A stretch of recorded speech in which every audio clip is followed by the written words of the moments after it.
محمد وآل محمد۔ سوال یہ ہے کہ ہم شرعی احکام پر، مسائل شرعیہ پر عمل کیوں کریں؟ اسلامی احکام، اسلامی حکم، اس پر عمل کیوں کریں؟ جواب آپ کے لیے بڑا آسان سا ہے، چونکہ آپ میں سے ہر بندہ مسلمان ہے، اور جو مسلمان ہے وہ اللہ پر ایمان رکھتا ہے، اللہ کے انبیاء پر بھی ایمان رکھتا ہے، اور آخری نبی حضرت محمد مصطفیٰ صلی اللہ علیہ وسلم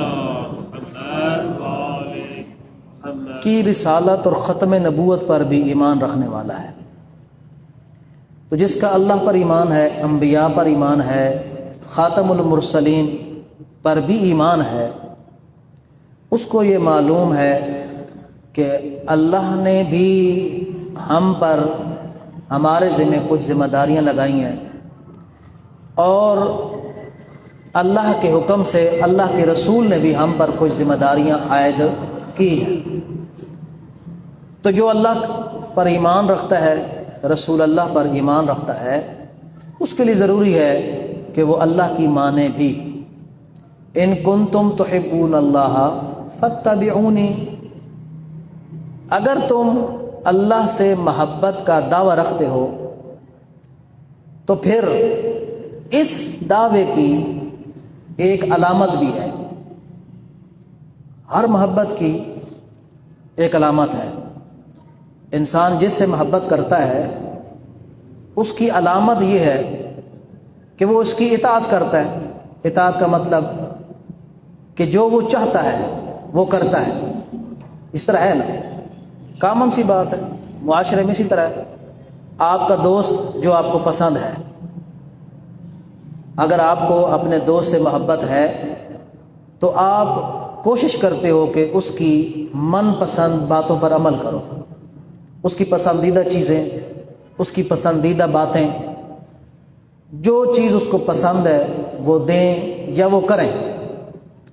تو یہی کلیہ ہر جگہ پر ہے، یہی کلیہ اللہ رب العزت نے اس آیت میں دیا ہے کہ ان کنتم تحبون اللہ فاتبعونی یحببکم اللہ، کہ اگر تم اللہ سے محبت کا دعویٰ رکھتے ہو، اگر اللہ سے محبت کرتے ہو، اور یہ تمہارا دعویٰ ہے کہ تم اللہ سے بھی محبت کرتے ہو، تو پھر فاتبعونی، پھر میری اطاعت کرو، پھر میری خوشی اور ناخوشی کا خیال رکھو، جیسے میں چاہتا ہوں اس پر عمل کرو، جو چیزیں مجھے پسند ہیں ان کو بجا لاؤ، اور جو چیزیں مجھے ناپسند ہیں ان سے آپ بھی نفرت کرو، آپ بھی اسے کہو آئی ہیٹ یو، اور جو اللہ کو پسند ہے آپ بھی کہو آئی لو یو۔ ادھر کہو نا، کہیں اور کیوں کہتے ہو جی؟ جہاں اللہ کو پسند ہے یہ فکرہ، یہ وہیں کہنا چاہیے۔ اللہ کی پسند اور ناپسند کا خیال ہر چیز میں رکھنا چاہیے۔ کون سا فکرہ، کون سا جملہ کہاں اللہ کو پسند ہے وہیں استعمال کرو۔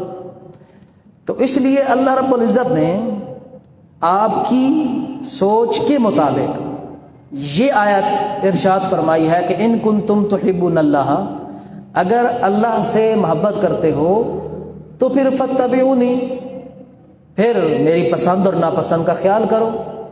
پھر اگلی بات یہ آپ کو اللہ گارنٹی دے گا، یہ سمجھ آ رہی ہے نا؟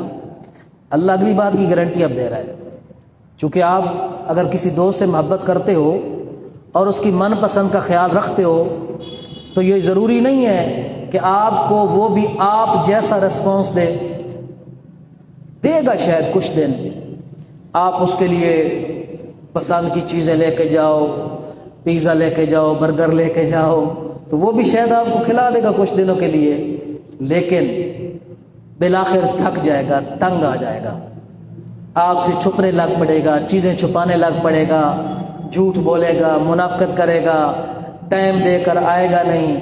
تو جو انسان ہیں عام طور پر یہ روٹین ہے ان کی. لیکن اللہ رب العزت نے کیا کہا ہے کہ یحببکم اللہ، اگر تم اللہ کی محبت کے بعد اللہ کی مانو گے تو اللہ بھی تم سے محبت کرے گا.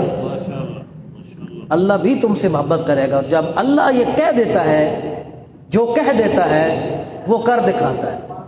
لہذا آپ تجربہ کر کے دیکھیں، آپ اللہ سے جتنی محبت کریں گے اللہ رب العزت آپ سے دگنی محبت کرے گا. تو محبت کے دعوے کا تقاضا کیا ہے؟ اس کی ماننی ہے. پھر آپ صرف اللہ سے محبت کا دعویٰ نہیں کرتے، آپ خاتم النبیین رسالت مآب سے بھی محبت کا دعویٰ کرتے ہو کہ نہیں؟ کیا خیال ہے؟ پاک پیغمبر سے محبت کرتے ہو کہ نہیں کرتے؟ دعویٰ ہے نا آپ کا. دوسری محبت آ گئی. دوسری محبت کا تقاضا بھی اطاعت ہے کہ ان کی ماننی ہے. اللہ نے کہا نہیں کہ اطیعوا اللہ و اطیعوا الرسول، میری بھی اطاعت کرو اور میرے رسول کی بھی اطاعت کرو. اگر پاک پیغمبر سے محبت کا دعویٰ ہے ان کی بھی اطاعت کرنی پڑے گی. بلکہ آپ کے لیے تو اگلا مسئلہ بھی ہے، آپ 12 ائمہ سے بھی محبت کا دعویٰ کرتے ہیں. 12 ائمہ سے بھی محبت کا دعویٰ کرتے ہیں. جب ان سے محبت کا دعویٰ ہے، علی مرتضیٰ سے، امام حسن مجتبیٰ سے، امام حسین علیہ السلام سے، 12 کے 12 ائمہ سے محبت کا ہمارا دعویٰ ہے نا؟ 12 اماموں سے محبت کا دعویٰ ہے نا؟ اونچا بولو نا. ہے کیوں بھائی؟ ہے نا محبت کا دعویٰ. تو 12 ائمہ سے محبت کا، اللہ ایک، مصطفیٰ صلی اللہ علیہ وسلم 2 اور 12 ائمہ 12، یہ 3 چیزیں ہو گئی. 12 جمع 1 13 کے بعد رسالت مآب 13، جناب فاطمہ 14 معصومین ہو گئے، اور 15 اللہ تعالی. خداوند متعال کی بھی محبت کا دعویٰ، ائمہ ہدا کی محبت کا بھی دعویٰ. تو جہاں 15 محبتیں ہوں، جہاں ایک محبت ہو تو اس کا تقاضا کیا ہے کہ ان کی ماننی ہے. جو نہیں مانے گا وہ منافقت کر رہا ہے. جب محبت کرنے والے کی بات نہیں ماننی تو منافقت ہے. اللہ اور اللہ کے رسول سے، 12 ائمہ سے، جناب سیدہ زہرا سلام اللہ علیہا، اتنی بلند ہستیوں سے جو محبت کا دعویٰ کرے گا اور اطاعت نہیں کرے گا، اس سے بڑا کوئی منافق ہے؟ منافقت ہے، اسلام نہیں ہے. لہذا محبت کا دعویٰ کیا ہے؟ اطاعت. جب محبت کا دعویٰ اطاعت ہے، یعنی اللہ نے فرمایا کہ اطیعوا اللہ، مجھ سے محبت کرتے ہو اطاعت کرو اللہ کی. اطیعوا الرسول، اللہ کے رسول کی بھی اطاعت کرو. وَأُولِي الْأَمْرِ مِنْكُمْ، اور جو ان کے صاحبان امر ہیں یعنی ائمہ ہدا علیہ السلام ہیں تو ان کی بھی مانو. اس لیے ہم احکام شرعیہ کیا ہے؟ ان کے حکم ہیں، ان کے آرڈرز ہیں، ان کے اوامر ہیں. اللہ کا آرڈر، رسول اللہ کا آرڈر، ائمہ ہدا کا آرڈر علیحدہ علیحدہ نہیں ہے، اس میں کوئی شک نہیں، علیحدہ علیحدہ نہیں ہے. جو 12ویں امام کا آرڈر ہے وہ 11ویں کا آرڈر ہے، وہی آرڈر 10ویں کا بھی ہے، وہی آرڈر 9ویں کا بھی ہے، وہی آرڈر پہلے کا بھی ہے، وہی آرڈر رسول اللہ کا ہے اور وہی آرڈر اللہ کا ہے. یہ آرڈر مختلف نہیں ہے، لیکن دینے والے تعداد میں زیادہ ہیں. اللہ نے بھی کہا یہ کام کرو، مصطفیٰ نے بھی کہا یہ کام کرو، علی مرتضیٰ نے بھی کہا یہ کام کرو، یہاں تک کہ 12 کے 12 ائمہ نے کہا کہ یہ کام کرو. تو آپ کو ایک کام کہنے والا کتنے ہیں؟ 15 شخصیات ہیں جو کہتی ہیں کہ نماز پڑھو، روزہ رکھو، اطاعت کرو، جھوٹ نہ بولو، چغلی نہ کھاؤ، غلط بیانی نہ کرو، چوری نہ کرو، فلاں فلاں کام غلط کام نہ کرو. اور 14-15 افراد ہیں جو کہنے والے ہیں. تو ہمیں چونکہ آرڈر دینے والے بہت زیادہ ہیں اور ہم ان سے محبت کا دعویٰ رکھتے ہیں، تو جن سے محبت کا دعویٰ انسان رکھتا ہے ان کی ماننی پڑتی ہے۔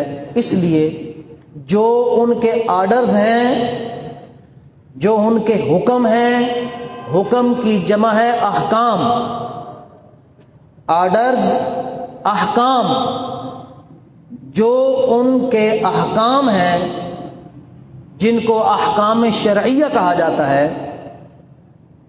ان احکام شرعیہ کی اطاعت ہمارے لیے ضروری ہے، چونکہ یہ ان کے آرڈرز ہیں جن سے ہم محبت کا دعویٰ رکھتے ہیں، اور جن سے محبت کی جاتی ہے ان کے آرڈرز کو مانا جاتا ہے، من و ان کو تسلیم کیا جاتا ہے، ان کے سامنے سر تسلیم خم کیا جاتا ہے، ان کے آگے کیل کال نہیں کی جاتی۔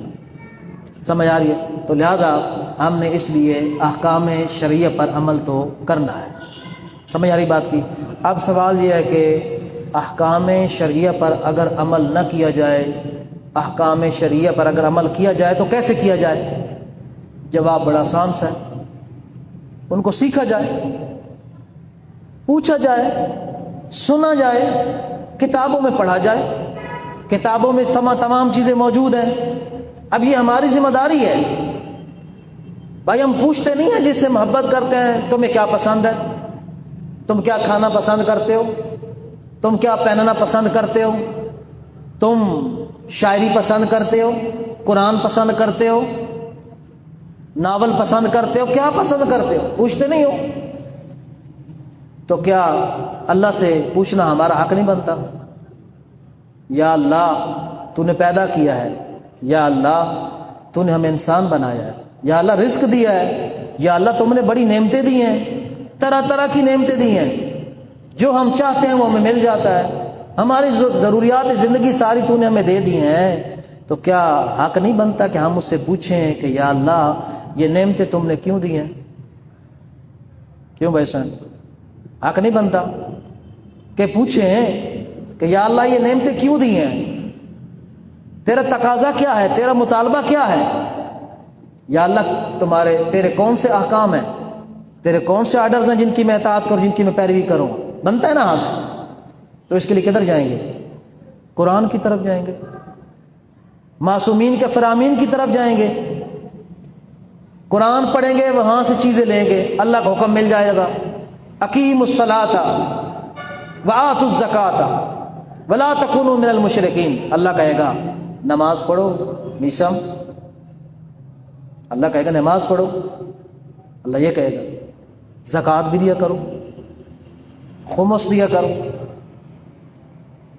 میرے پیاروں سے محبت کی کرو، رسول اللہ کی اطاعت کرو۔ اللہ بتا دے گا فلاں فلاں حرام ہے، فلاں فلاں واجب ہے، فلاں فلاں جائز اور حلال ہے، فلاں فلاں مکروہ اور حرام ہے، جائز نہیں ہے، کچھ جائز ہے کچھ ناجائز ہے۔ پہلے تو ہمیں قرآن سے مل جائے گا، 14 کے فرمان سے ہمیں مل جائے گا، لیکن جب 14 کے فرمان سے نہ ملے یا 14 کے فرمان کو مجھے پڑھنا نہ آئے، یعنی چونکہ وہ موسیٰ صاحب یہ کہیں گے کہ جناب وہ تو عربی میں ہے، عربی تو پھر ہمیں آتی نہیں ہے جی، ترجمہ کافی نہیں ہے، عربی ہمیں آتی نہیں ہے، تو مولوی صاحب پھر ہم کیسے احکام سیکھیں گے؟ دو حال ہے، دو حال ہے۔ قرآن کے بہت سارے ترجمے موجود ہیں کہ نہیں؟ بہت سارے موجود ہیں، قبلہ علامہ صاحب کا بھی ہے، علامہ نقن صاحب مرحوم کا، شیخ محسن صاحب مرحوم کا، اور بھی بہت سارے ہیں ترجمے موجود ہیں۔ اور کتب احادیث میں ہماری سب سے بڑی جو حدیث کی کتاب وسائل الشیعہ، قبلہ علامہ صاحب علی اللہ مقامہ نے اس کا ترجمہ بھی موسیٰ کر دیا، اور آپ کے پاس وہ موجود ہے، ترجمہ ہے۔ اردو آتی ہے نا آپ کو؟ ہمارا آتی ہے نا؟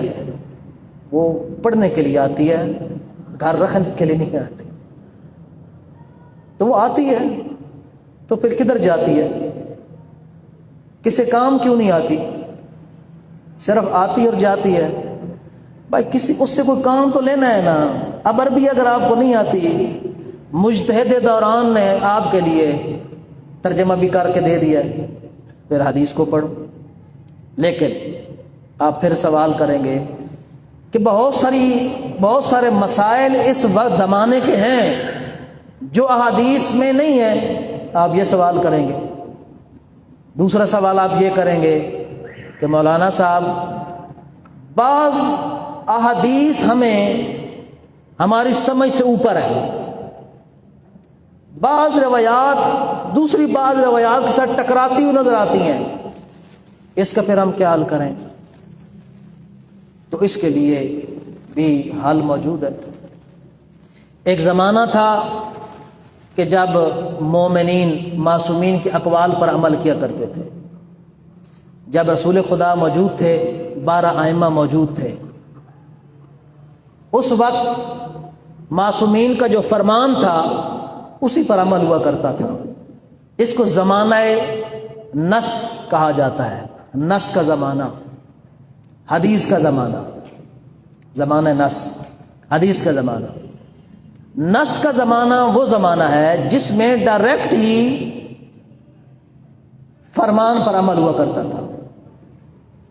لیکن جیسے جیسے زمانے میں وسعت آتی گئی، وقت گزرتا گیا، معصومین کو محدود کر دیا گیا، ان کو پابند کر دیا گیا، ان کی سرگرمیوں پر نظر رکھنی شروع ہو گئی، ان کو شہید کرنا شروع کر دیا گیا. ان کے جو ماننے والے اصحاب تھے وہ بھی پابندیوں کا شکار ہو گئے، ان کو بھی پابند کر دیا گیا، ان کی کتابوں کو جلا دیا گیا. مسائل تھے تو بڑھ رہے تھے. سمجھ آ رہی بات؟ مسائل بڑھتے جا رہے تھے، ان کا حل گھٹتا جا رہا تھا، ان کو محدود کیا جا رہا تھا، ایک محدود باؤنڈری میں کیا جا رہا تھا. اور اتنے سخت پیرے ہوتے تھے کہ کوئی بھی معصومین کا، علی مرتضیٰ کا نام لینے والا نہ تھا. یہ تو وہ زمانہ تھا. پھر زمانہ ایسا آیا کہ زمانے نے 12ویں لال ولایت کو غیبت کے پردے میں چھپ جانے پر مجبور کر دیا. ایک زمانہ یہ بھی آیا، اور اس کے بعد نص کا سلسلہ ختم ہو گیا. 12ویں امام کے بعد احادیث، اقوال، نص جس کو میں کہہ رہا ہوں، سلسلہ ختم ہو گیا. اب جب نص کا سلسلہ ختم ہو گیا، لیکن مسائل تو ہیں، زمانہ تو بڑھ رہا ہے، صدیاں تو بڑھ رہی ہیں نا. سورج تو طلوع ہو رہا ہے، غروب ہو رہا ہے، طلوع ہو رہا ہے، غروب ہو رہا ہے، لیل و نہار آ رہے ہیں، جا رہے ہیں. زمانہ بدل رہا ہے، زمانہ چل رہا ہے، مسائل بڑھ رہے ہیں، آبادی میں اضافہ ہو رہا ہے، تو مسائل چل رہے ہیں، مسائل چل رہے ہیں. مسائل کا حل کہاں ہے؟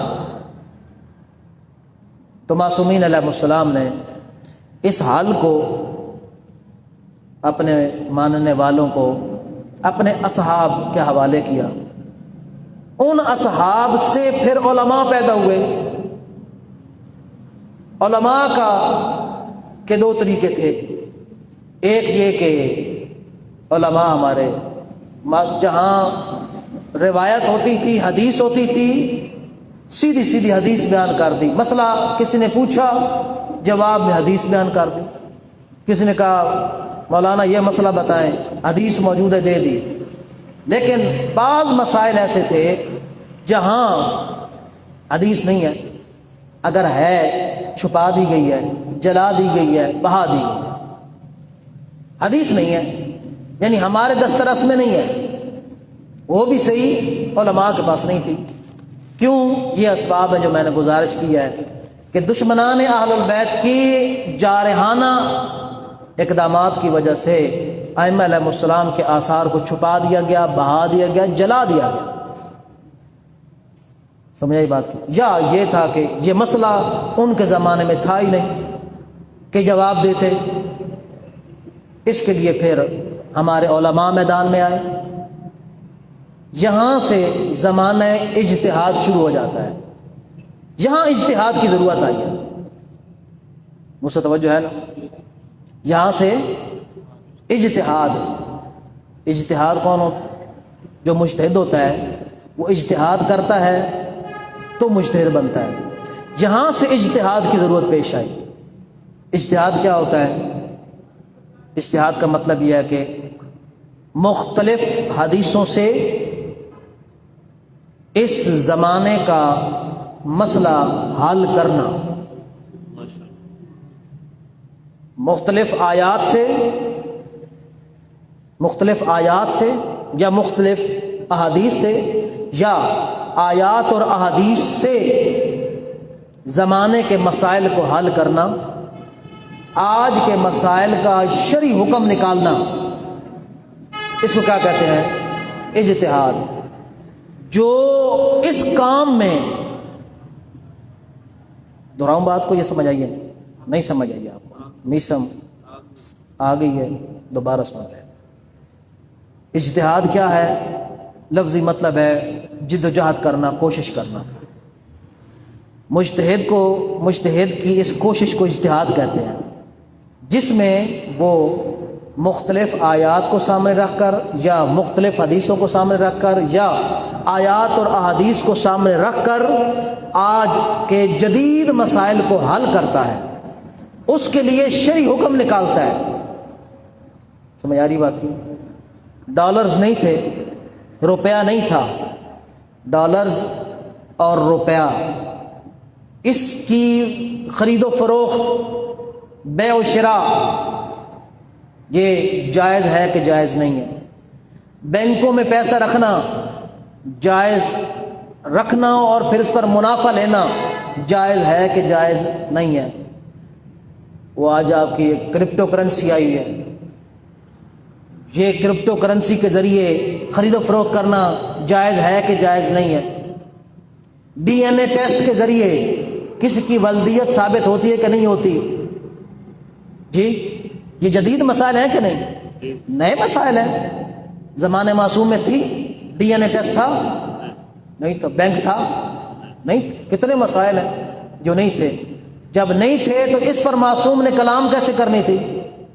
اس زمانے میں اگر معصوم کہتے کہ ڈی این اے ٹیسٹ کے ذریعے اگر یقین حاصل ہو جائے تو پھر وہ حلال زادہ ہے، لوگ سوچتے نہ رہتے کہ یہ ڈی این اے کیا ہے، ڈی این اے یہ کیا بنا ہے؟ جی نہیں، میں ان کی بات کر رہا ہوں کہ اس زمانے میں، معصومین کے زمانے میں، اگر معصوم کسی کو بتاتے کہ ڈی این اے ٹیسٹ کے ذریعے کسی کی ولدیت ثابت ہوتی ہے کہ نہیں ہوتی، اس زمانے میں تو کسی کو سمجھ آتی؟ کیا سمجھ آنی تھی؟ خاک سمجھ آنی تھی۔ جب ان کے پاس یہ علم ہی نہیں تھا، بات سمجھ آتی ہے علم کی بنیاد پر، کچھ جانکاری کی بنیاد پر۔ جانکاری نہیں ہے تو پھر لہٰذا معصومین علیہ السلام نے اس زمانے کے مسائل کو اس لیے نہیں بیان کیے کہ لوگوں میں صلاحیت ہی نہیں تھی کہ وہ ان مسائل کو سمجھتے، اور وہ کلام فضول جاتی کہ نہ جاتی؟ اور معصومین فضول کلام کرتے ہیں؟ غیر ضروری کلام کرتے ہیں؟ نہیں کرتے۔ خدا بھی اور خدا کے یہ عظیم اور فرستادہ بندے بھی فضول کلام سے پاک اور پاکیزہ۔ سمجھ آ رہی ہے؟ لہذا آنے والے وقت کے لیے انہوں نے کلیے دے دیے۔ اب آپ یہ ایک سوال آپ کو کرنا چاہیے کہ یہ جو آپ اجتہاد کہہ رہے ہیں، اجتہاد یعنی مختلف چیزوں سے، قرآن نے کیا اجتہاد مختلف چیزوں سے، مختلف آیات سے، مختلف حدیثوں سے حکم شرعی حاصل کرنا، اس کو اجتہاد کہتے ہیں۔ یہ جو اجتہاد ہے، نہ اللہ ہے نہ یہ اللہ کا رسول ہے، اجتہاد نہ معصومین میں سے کسی معصوم کا کلام ہے، تو پھر آپ اجتہاد پر کے ذریعے کیسے حکم شرعی لے سکتے ہیں اور اس پر عمل کر سکتے ہیں؟ سوال ہے نا؟ منہ سے سوال کی سمجھ آئی ہے؟ سوال کی سمجھ آئی ہے؟ کیسے آپ اس پر عمل کر سکتے ہیں؟ امام ابو حنیفہ نے قیاس پر عمل کیا، قیاس کے ذریعے حکم نکالے تو آپ کہتے ہیں کہ یہ غیر شرعی ہے، یہ شرعی نہیں ہے، اس کے ذریعے حکم شرعی نہیں آتا۔ جو آپ اجتہاد کی بات کر رہے ہیں یہ آپ نے کہاں سے لیا کہ مختلف حدیثوں کو ملا کر مختلف آیات کے ذریعے یا آیات اور حدیث کے ذریعے کسی مسئلے کا حکم شرعی لینا اور اس پر عمل کرنا، یہ اللہ کا حکم بھی ہے، اللہ کی اطاعت بھی ہے، یہ کیسے ہو گیا؟ تو جواب یہ ہے کہ یہ کام بھی ہمیں معصومین علیہ السلام نے سکھایا ہے۔ یہ اجتہاد جو ہے، اجتہاد کرنا، یہ معصومین علیہ السلام کے عمل سے ثابت ہے۔ اب صلوات پڑھیں، میں آپ کے سامنے ایک دو آیات رکھتا ہوں۔ صلی علی محمد و آل محمد، بار دیگر صلوات۔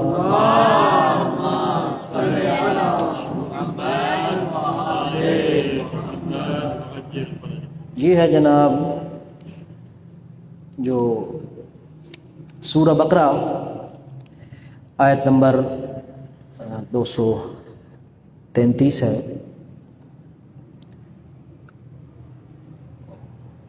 233 ہاں، یہ خلفاء کے زمانے میں ایک خاتون کو لایا گیا، توجہ کیجیے گا، اور دوسرے خلیفہ کا زمانہ تھا کہ جناب علی یہ خاتون کی شادی ہوئی ہے اور 6 ماہ کے بعد اس خاتون کے ہاں بچہ پیدا ہو گیا ہے، بچہ پیدا ہو گیا 6 ماہ کے بعد، 6 ماہ ہوئے ہیں تو بچہ پیدا ہو گیا، حالانکہ 9 یا 9 سے زیادہ یا اس سے کچھ کم یہ بچہ ان اوقات میں پیدا ہوتا ہے۔ تو لہٰذا اس خلیفہ وقت نے یہ حکم لگا دیا کہ چونکہ 6 ماہ ہے، اس کا مطلب یہ ہے شادی ہوئے 6 ماہ ہوئے ہیں، تو اس کا مطلب یہ ہے کہ 6 ماہ تو اس کو شادی کے ہوئے ہیں، بچہ کیسے آیا؟ اس کا مطلب یہ ہے کہ 6 ماہ قبل اس نے منہ کالا کیا ہے اور یہ زنا کے نتیجے میں یہ بچہ پیدا ہوا ہے، لہٰذا انہوں نے اس پر حد جاری کر دی کہ اس کو زنا کی سزا دی جائے، حد جاری کر دی۔ تو ادھر سے مولائے متقیان سلونے کے دعوے دار امیر المومنین علی ابن ابی طالب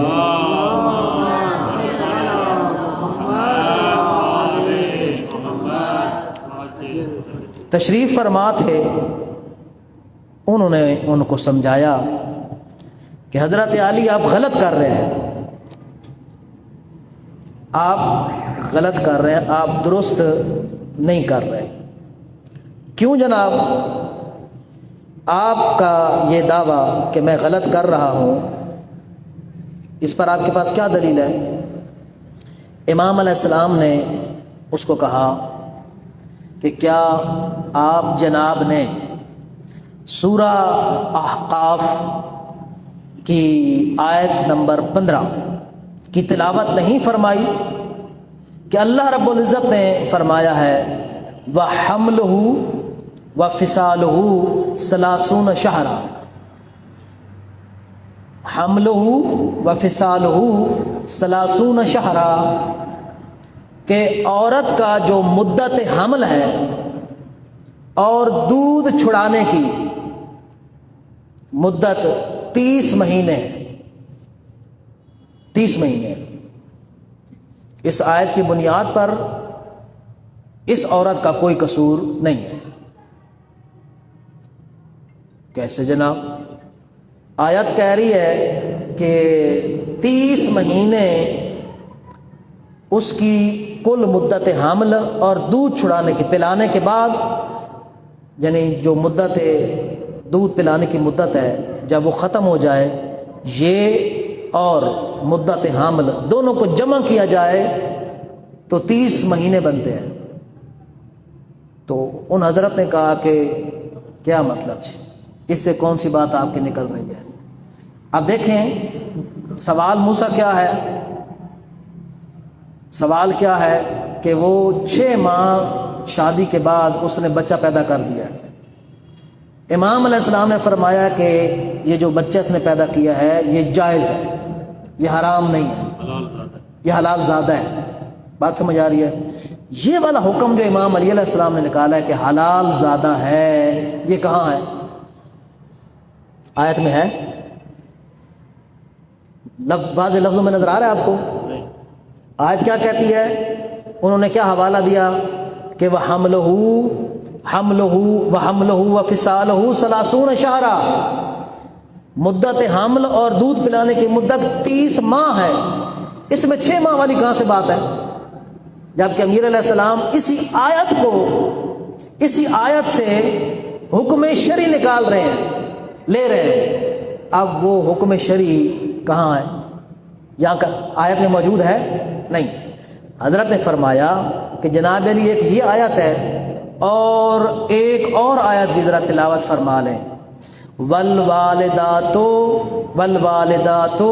یرضعن اولادہن حولین کاملین لمن اراد ان یتم الرضاعہ، کہ یہ جو آپ کے بچے ہوتے ہیں نا، جو بچے جن کو آپ دودھ پلاتے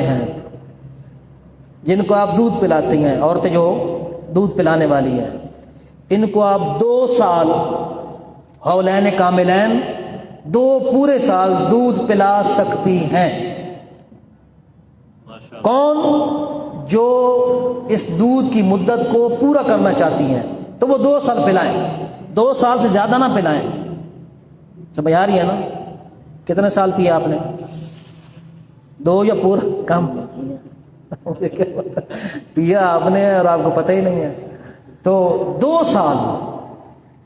سال اگر کوئی مدت رضاعت دودھ پلانے والی مدت پوری کرنا چاہتا ہے، عورت پورا کرنا چاہتی ہے تو 2 سال پلا سکتی ہے۔ ٹھیک ہے، یہ دوسری آیت ہے۔ اب 2 سال ہے دودھ پلانے کی مدت، 2 سال میں کتنے مہینے ہو گئے؟ 24۔ وہ جو اگلی آیت سورہ احقاف کی ہم نے تلاوت کی ہے، وَحَمْلُهُ وَفِصَالُهُ 30 شہرا، اس 30 مہینے سے 24 مہینے نکال دیں۔ حضرت نے فرمایا کہ دودھ پلانے کی کل مدت، دوسری آیت نے بتایا کہ کل مدت کتنی ہے؟ 24 ماہ ہے۔ دوسری آیت نے یہ بتایا 24 ماہ ہے، 24 ماہ نکالے کتنے باقی بچ گئے جی؟ 6 ماہ بن گئے۔ حملہ وفصالہ، دودھ پلانے کی کل مدت 24 ماہ ہو گئے، وہ نکل گئے۔ حملہ، مدت حمل کتنی ہوئی؟ 6 ماہ۔ اب 6 ماہ کا بچہ اگر پیدا ہو وہ حلال زادہ ہے کہ نہیں؟ حلال زادہ ہے۔ کس حکم کے مطابق؟ قرآن کے حکم کے مطابق 6 ماہ کا بچہ حلال زادہ ہے۔ اس پر صریح آیت کوئی ہے؟ نہیں ہے۔ حضرت نے دونوں آیتوں سے حکم شرعی نکالا کہ نہیں نکالا؟ اسی کو اجتہاد کہتے ہیں۔ بات سمجھ آئیے؟ صلی علی محمد وآل محمد۔ لہذا فرق ہے عام بندے کے اجتہاد میں اور معصوم کے اجتہاد میں۔ معصوم کا اجتہاد سچا ہوتا ہے، لوح محفوظ کے مطابق ہوتا ہے۔ یہ جو تعلیمات ہیں امیر علیہ السلام کو رسول خدا نے دی ہیں، رسول خدا کو اللہ رب العزت نے تعلیمات دی ہیں۔ بات کی سمجھ آ رہی ہے؟ ہاں، یہ فرق ہے اجتہاد میں۔ طریقہ کار وہی ہے، نتیجے کے لحاظ سے فرق ہے۔ ہو سکتا ہے کہ مجتہد کا نتیجہ صحیح بھی ہو، لوح محفوظ کے مطابق بھی ہو، غلط بھی ہو سکتا ہے مجتہد کا، لیکن معصوم کو جو اجتہاد کرتے ہیں یہ اجتہاد نہیں ہے۔ مطلب یہ ہے کہ اس کے نتیجے کے لحاظ سے فرق ہے، نتیجہ ان کا 100% ہے، لوح محفوظ کے مطابق ہے۔ لہذا ایک یہ آپ کے سامنے یہ مثال ہے کہ جس میں امام علیہ السلام نے حکم شرعی 2 آیتوں کو ملا کر حاصل کیا ہے۔ اسی طرح ایک اور مثال آپ کی خدمت میں عرض کر دوں کہ جو اجتہاد کی بات ہے کہ امام صادق علیہ السلام کے پاس صلی اللہ علیہ محمد وآلہ، امام صادق علیہ السلام کے پاس ایک بندہ آیا، مولا بکری کو ذبح کیا ہے اور اس نے کوئی حرکت ہی نہیں کی، ذبح کی ہے اور اس نے کوئی حرکت نہیں کی، تو یہ فرمائیں کہ اب اس کا اچھا خون بھی بہہ گیا ہے، گاڑھا خون تھا، تازہ خون تھا، وہ بہہ گیا، وہ بھی نکلا ہے، خون بھی نکلا ہے، لیکن کوئی حرکت محسوس نہیں. وہ شاید ہوگا پہلے ہی، یعنی وہ مر چکی ہوگی، اور تو پھر کیا اس نے حرکت کرنی تھی. تو امام علیہ السلام نے فرمایا کہ یہ جو بکری ہے نا یہ حرام ہے، اب اس کا گوشت نہیں کھایا جا سکتا. کیا ہے؟ حرام ہے. اب یہ جو حکم شرعی ہے کہ نہیں، یہ حکم شرعی کہاں سے آیا؟ امام نے فرمایا کہ میرے جد بزرگوار علی علیہ السلام کے سامنے یہ مسئلہ رکھا گیا تو امام علیہ السلام نے فرمایا کہ ذبح کرنے کے بعد اگر کوئی جانور حرکت کرے، حتیٰ ٹانگ بھی ہلائے، آنکھ بھی ہلائے، تو وہ حلال ہے. تو وہ کیا ہے؟ حلال ہے. یہ کس نے کہا ہے؟ مولا علی علیہ السلام نے. اور حکم شرعی کیا ہے؟ یہاں حکم شرعی کیا ہے؟ نہیں، حکم شرعی کیا ہے؟ حلال ہے کہ حرام ہے؟ حلال ہے. جو علی علیہ السلام کے پاس ہے حلال ہے. امام صادق نے کیا کہا ہے؟ حرام ہے. کیا تعلق ہے اس کا؟ امام علی تو کہہ رہے ہیں کہ حلال ہے، چھٹے امام کہہ رہے ہیں کہ یہ گوشت حرام ہے. اور حوالہ کس کا دے رہے ہیں؟ وہ حلال والے حکم کا، وہ تو حلال ہے. ادھر کہہ رہے ہیں حرام ہے. کیوں؟ میرے جد بزرگوار نے یہ فرمایا. تو اس میں کہاں آ گیا؟ صریح حکم ہے کوئی؟ امام صادق نے فرمایا کہ یہ حرام ہے، یہ الفاظ امام علی کی کلام میں ہیں؟ نہیں ہے. تو کیا مطلب کہ امام علی نے فرمایا کہ اگر حرکت کرے تو حلال ہے. اب بات یہاں ختم ہو گئی ہے. اس کا مطلب کیا نکلا؟ مفہوم کیا نکلا؟ کہ اگر حرکت نہ کرے تو حرام ہے. سمجھ آ رہی بات؟ اگر حرکت نہ کرے تو حرام ہے. اب یہ اجتہاد نہیں تو کیا ہے؟ یہ اجتہاد ہے. ہاں، کیا فرق ہے اجتہاد میں؟ معصوم کے اجتہاد میں اور غیر معصوم کے اجتہاد میں؟ نتیجے کے لحاظ سے معصومین کے اجتہاد کا نتیجہ 100% لوح محفوظ کے مطابق ہوتا ہے، اور غیر معصوم کا اجتہاد ہو سکتا ہے غلط بھی ہو سکتا ہے صحیح بھی ہو. بات سمجھ آ رہی ہے؟ لہذا اجتہاد کی دلیل ہمیں معصومین علیہ السلام نے خود عنایت کی ہے. اسی طرح اور کئی مقامات پر اپنے اصحاب کو فرمایا ہے، اے فلاں میں پسند کرتا ہوں تو مسجد مدینہ میں بیٹھ جا اور وہاں فتوے دے. وفد الناسا، لوگوں کو فتوے دو. میں پسند کرتا ہوں کہ تمہارے جیسے لوگ مسجد فلانی میں بیٹھے اور فتوے دیا کریں. فتوے کا کیا مطلب ہے؟ یوں کیوں نے فرمایا کہ ہماری حدیثیں بیان کرو، آیات بیان کرو؟ یہ نہیں فرمایا. فتووں کا مطلب یہ ہے کہ قرآن بھی بیان کرو، حدیث بھی بیان کرو، اور جہاں قرآن اور حدیث نہیں ہے، تمہارے تک نہیں پہنچی، وہاں جس طرح ہم نے فلاں فلاں آیت سے، فلاں فلاں روایت سے حکم شرعی بیان کیے ہیں، اسی طرح تم بھی حکم شرعی بیان کرو. بات کی سمجھ ہے؟ بس آخری بات یہ ہے کہ یہ جو احکام شرعیہ ہیں ان پر عمل کرنا کب فرض ہے، کب واجب ہے؟ بات سمجھ آ رہی ہے؟ کب واجب ہے؟ اس کی بنیادی 3 شرائط ہیں. اب یہ بات یاد کرنے والی، اصل بات ہے یہ یاد کرنے والی. اس کی بنیادی 3 شرائط ہیں. آپ تو سارے بڑے ہو ماشاءاللہ، خاص طور پر آپ لوگ. بنیادی 3 شرائط ہیں جس میں عقل ہو، عقل، قدرت یعنی طاقت، اور بلوغت بالغ ہونا. جس میں یہ 3 شرائط پائی جاتی ہیں، 3 شرائط جس میں پائی جاتی ہیں، اس پر شرعی احکام پر عمل کرنا واجب ہوتا ہے، ضروری ہوتا ہے. عقل بھی صحیح ہو تو میں سے سب عقل مند بیٹھے، اور قدرت بھی آپ کے پاس ہے، طاقت بھی ہے آپ کے پاس عمل کرنے کی. نماز پڑھنے کی طاقت ہے کہ نہیں؟ جی، صبح کی نماز پڑھنے کی طاقت ہے کہ نہیں؟ ہاں جی ہے نا، زور کی نماز ہے نا طاقت، مغرب عشاء کی نماز پڑھنے کی طاقت ہے جی، جب طاقت ہے تو پھر پڑھنا فرض ہے۔ تو دوسری چیز قدرت ہے، عقل، قدرت، اور تیسری شے جس کی وجہ سے آپ بچ جاتے ہو، بلوغت، بالغ ہونا۔ ٹھیک ہے جی، بالغ ہونا۔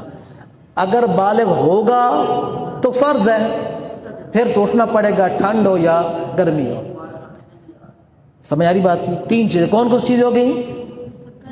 عقل، قدرت، بلوغت۔ یہ تین چیزیں جس کے پاس ہیں اس پر احکام شریعہ پر عمل کرنا ضروری ہے، واجب ہے۔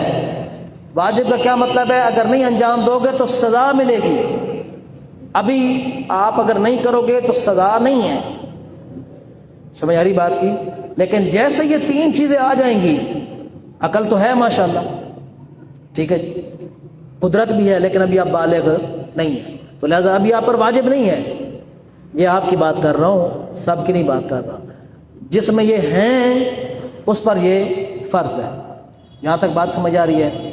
لیکن جو عقل ہے نا، اس میں بڑوں کو بھی توجہ کرنی چاہیے کہ جتنی عقل ہوگی اتنا حساب ہوگا، جتنی عقل ہوگی اتنا ہی حساب ہوگا۔ اور معصومین علیہ السلام کی کئی ایک روایات ہیں جن میں انہوں نے واضح طور پر فرمایا ہے کہ اللہ جب حساب لے گا تو انسان کی عقل کے مطابق لے گا۔ اگر عقل تھوڑا ہے، پور سے پورا ہے، تو اسی کے مطابق یہی پوچھے گا نماز پڑھی ہے؟ جی پڑھی آئی، چل جا چل۔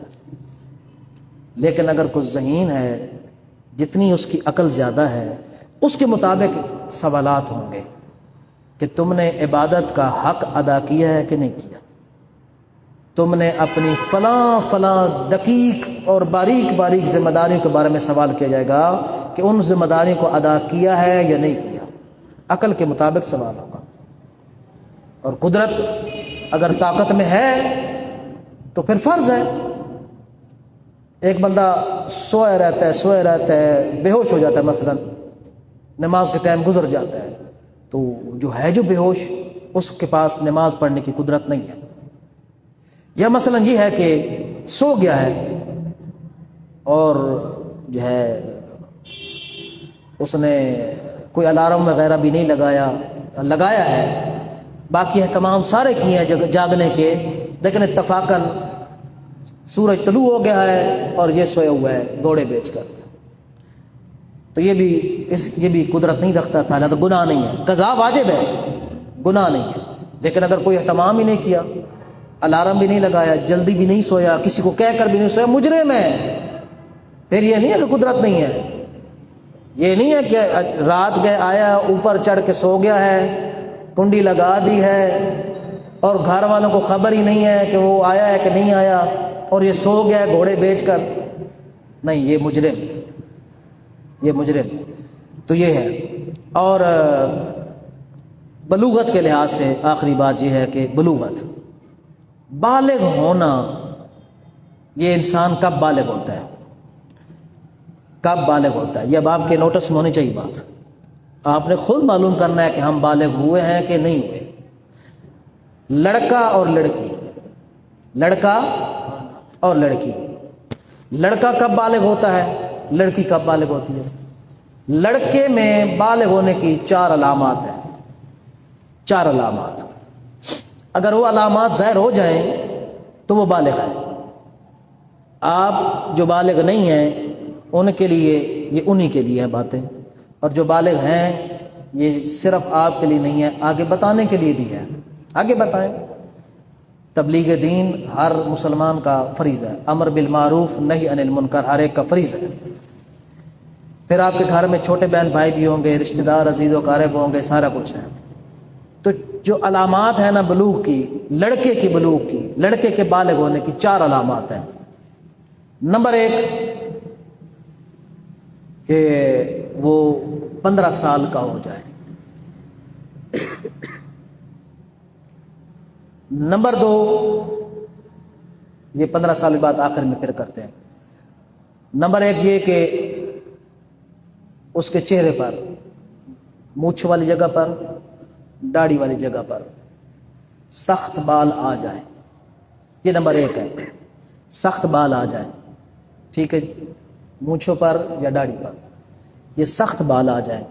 ایک مرتبہ وہ ہلکے ہلکے نرم ملائم بال ہوتے ہیں وہ نہیں، سخت بال آ جائیں، وہ پتہ چل جاتا ہے کہ یہ داڑھی کے بال ہیں، یہ مونچھوں والے بال ہیں، تو ابھی نہیں کچھ دن ہے، اب یہ نرم بال ہے، سخت بال نہیں ہے، لگ رہے ہیں بال، دیکھ رہے ہیں نا سارے آپ، ان کے بابا نے دیکھا ہے، خوش ہوئے ہوئے میرا بچہ بالغ ہو گیا۔ سخت ہے، ہاں تو سخت ہے، یہ سخت ہے، سخت بال آ جائیں تو بالغ ہے، ٹھیک ہے جی۔ نمبر 2 زیر ناف سخت بال آ جائیں، ناف کے نیچے پیشاب کرنے والی جگہ پر سخت بال اگر آ جائیں، سخت بال، ایک مرتبہ گزارش کی ہے کہ نرم بال ہوتے ہیں، بعض لوگوں کے جسم پر زیادہ بال ہوتے ہیں، بعض کے تھوڑے ہوتے ہیں، نرم بال جس کو آپ جانتے ہیں کہ نرم بال ہے، میں نے مثال دی ہے کہ ان کی مونچھوں کے بال جو ہے نا یہ نرم ہے، یہ سخت نہیں ہے۔ نرم بال زیر ناف، یہ جو دھنی سی ہوتی ہے نا جس کو آپ کہتے ہیں، اس سے نیچے والے ایریے پر جب بال آتے ہیں پیشاب کرنے والی جگہ سے کے اوپر جب وہاں بال، باقی چونکہ پوری ٹانگوں پر آ جائیں تو یہ بھی زیر ناف ہی ہے نا، اب یہ ٹانگ مراد نہیں ہے کہ رانوں پر، یہ ٹانگوں پر، یہ گھٹنوں پر آ جائیں تو یہ نہیں بات ہے، مخصوص جگہ ہے پیشاب کرنے والی جگہ سے اوپر، ٹھیک ہے جی۔ یہاں اگر مخصوص جگہ پر آ جائیں بال سخت تو یہ بھی بلوغت کی علامت ہے، وہ جب بچہ بالغ ہو گیا، ٹھیک ہوگا جی۔ یہ 2 باتیں ہو گئی ہیں۔ نمبر 3 یہ ہے کہ وہ آپ میں سے سب مادہ منویہ کا خارج ہونا، مخصوص قسم کا مادہ ہے جو خارج ہوتا ہے، اس کے بعد انسان جوان ہو جاتا ہے۔ اب وہ جو مادہ ہے شہوت کے ساتھ، اس میں اور انسان کی جسمانی طبیعت ہوتی ہے اور کیفیت ہوتی ہے، وہ اگر آپ کے پیشاب والی جگہ سے خارج ہو، سوئے ہوئے خارج ہو، کہ جس کے خارج ہونے کے بعد انسان کے جسم میں کمزوری آ جاتی ہے، نکاہ طاری ہو جاتی ہے، اور جب وہ کسی کپڑے پر لگتا ہے تو کپڑے کو سخت کر دیتا ہے، کپڑے میں سختی آ جاتی ہے، جس طرح یہ کلف لگایا جاتا ہے کپڑوں کو کلف لگایا جائے تو کپڑا سخت ہو جاتا ہے، اسی طرح یہ مواد جب خارج ہوتا ہے تو وہ کپڑے پر اگر لگے تو کپڑے کو سخت کر دیتا ہے، اور باقی علامات بھی اس میں ہیں۔ تو یہ جب ہے تو انسان بالغ ہو گئے۔ کتنی چیزیں ہو گئی ہیں؟ 3 چیزیں ہیں، مادہ منویہ کا خارج ہونا تیسری چیز ہے۔ اب کہنے کا مطلب یہ ہے کہ ان میں سے کوئی ایک بھی ظاہر ہو جائے، یہ نہیں ہے کہ چاروں چیزیں ہوں گی تب بالغ ہوگا، کوئی ایک بھی ظاہر ہو جائے تو بالغ ہوگا۔ اور آخری بات یہ ہے کہ اس کی 15 سال عمر ہو جائے، نہیں 15 سال اس کی عمر ہو جائے، نہیں پوری بات ذرا سنیں نا۔ 15 سال کون سے سال؟ 2 قسم کے ہیں، ایک ہے یہ شمسی سال اور ایک ہے قمری سال، چاند والے۔ شمسی سال کون سے ہیں؟ جنوری، فروری، مارچ، اپریل، یہ سارے یہ والے شمسی سال ہیں، ٹھیک ہے جی۔ ابھی کون سا سن چل رہا ہے شمسی؟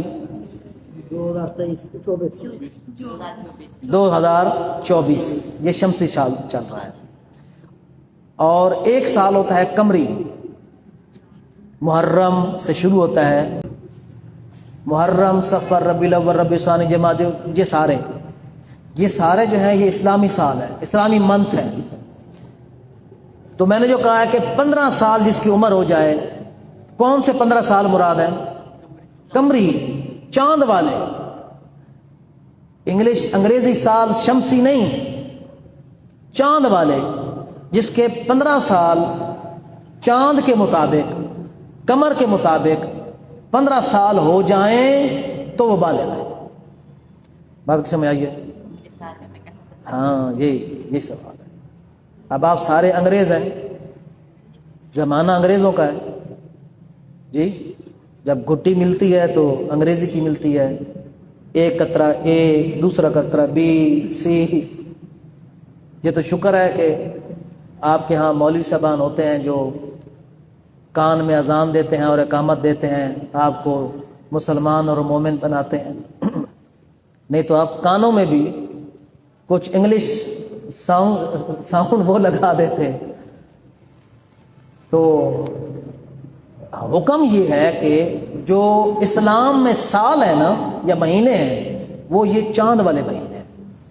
اس لیے ہماری زندگی میں ہر سارے کے سارے حساب کتاب چاند کی تاریخ کے مطابق ہونے چاہیے تھے، لیکن ایسا نہیں ہے.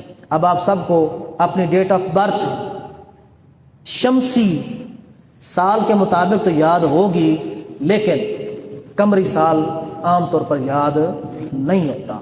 جبکہ آپ کے شرعی احکام کا تعلق کس کے ساتھ ہے؟ قمری سالوں کے ساتھ. اب مجھے آپ بتائیں کہ باقی اگر آپ کی علامات ظاہر نہ ہوں، لمحہ فکریہ ہے آپ کے لیے، اگر باقی علامات آپ کی ظاہر نہ ہوں اور آپ کی عمر کے لحاظ سے واضح ہے، آپ کو پتہ ہے کہ آپ کی ڈیٹ آف برتھ جنوری فروری کے مطابق کیا بنتی ہے، وہ تو آپ کو پتہ ہے، لیکن آپ کو نہیں پتہ کہ قمری لحاظ سے میری عمر کتنی بنتی ہے. تو پھر آپ کیسے اللہ کے احکام پر عمل کریں گے؟ مصطفیٰ کی حرام کردہ چیزوں سے اجتناب کریں گے، شریعت پر کیسے عمل کریں گے؟ پھر آپ حرام میں مبتلا ہوں گے کہ نہیں؟ بھائی یہ قصور آپ کا ہے، آپ نے اسلامی تاریخ کو محفوظ نہیں کیا، یہ آپ کا قصور ہے، یہ قصور ہے، یہ آپ کے پاس عذر نہیں ہے، یہ قصور ہے آپ کا، اور قصور پر سزا ملے گی. لہذا ہو سکتا ہے کہ آپ کی علامات ساری زندگی وہ ظاہر نہ ہوں. ہوتا ہے نا، داڑھی نہیں آتی کسی کی، مونچھیں نہیں آتی، باقی بھی علامات ظاہر نہ ہوں، اور ساری زندگی جو ہے نا آپ کہیں کہ میری تو ابھی تک 15 سال عمر ہی نہیں ہوئی. کون سے قمری؟ پتہ نہیں ہے نا آپ کو. نہیں قبلہ، یہ وہ ایک ہی نہیں دن مہینے ایک ہی بنتے ہیں قمری اور نہیں، مختلف ہے، تاریخیں آگے پیچھے ہوتی ہیں. ابھی آپ دیکھ رہے سن وہ کون سا چل رہا ہے، یہ سن کون سا چل رہا ہے، کہاں 1445 اور کہاں 2024. 1445 2024 آگے ہے، وہ پیچھے ہے جی. 10 دن کا فرق آ جاتا ہے. اچھا توجہ، سال دن تو ایک ہی نہیں بنتے جی سال اتنے دن اگر اکٹھے کریں تو کیا ایک ہی نہیں. آپ کے سامنے ہے، وہ 2024 ہے، یہ 1445 ہے. کہ مطلب یہ جو آج کا دن ہے، ہاں جی، یہ اگلے سال اتنے ہی شمسی دن اور اتنے ہی قمری دن بعد یہ دن نہیں آئے گا. نہیں، فرق ہوتا ہے، فرق ہوتا ہے. اچھا توجہ کریں، میں آپ کو الحمدللہ علماء آپ کے موجود ہیں. اب یہ آپ کی کوتاہی ہے، یہ مانیں گے تو بات آگے چلے گی ٹھیک ہے. کہ کوتاہی ہے. اگر علماء نہ ہوتے تو یہ مشکل آپ کے گلے پڑ چکی تھی. علماء نے حل پیش کر دیا ہے. علماء نے جہاں آپ کے تمام مسائل کا حل معصومین کے کلام سے نکال کر آپ کی خدمت میں پیش کر دیا ہے، یہاں یہ مسئلہ بھی حل کر دیا ہے. اور وہ یہ ہے کہ ٹھیک ہے، اگر آپ کو یاد ہے کہ آپ کی عمر 15 سال ہو چکی ہے یا 9 سال ہو چکی ہے، لڑکی بالغ ہوتی ہے 9 سال، قمری 9 سال، چاند کے 9 سال لڑکی کے لیے ہے، اور لڑکی کی بلوغت کی علامت ایک ہی ہے.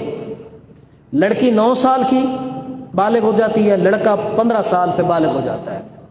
15 سال آپ اپنے اسلامی بنا لیں، اور ان میں سے اگر لڑکی ہے تو 97 دن مائنس کر دیں، جو تاریخ بنتی ہے وہ آپ کی تاریخ ہو جائے گی بلوغت کی 9 سال. اور اگر لڑکا ہے تو اپنے 15 سال پورے کرے گا انگلش والے، اور اس میں سے 162 دن وہ نکال دے گا، تو جو دن بچیں گے 162 نے کہا، ہاں جی 162 نکالے گا، 97 نکالے گی. لڑکی 9 سال میں سے نکالے. ہاں جی 9 سال اس کا، اسی طرح 9 سال پورے کرنے ہیں. ہاں یہ 9 سال کی مثال ہے، 9 سال پورے کرنے ہیں اس کے انگریزی کے مطابق 9 سال پورے کرنے ہیں. اس انگریزی میں سے پھر آپ 97 دن نکال دیں گے، جو تاریخ آئے گی وہ اس کی تاریخ بلوغت ہوگی۔ اسی طرح 15 سال لڑکے کا کریں گے تو اس 15 سالوں میں سے یہ 162 نکال دیں گے، جو تاریخ بنے گی وہ اس کی ہوگی تاریخ بلوغت، بالغ ہونے کی تاریخ ہوگی۔ بر محمد و آل محمد بلند تر سلام۔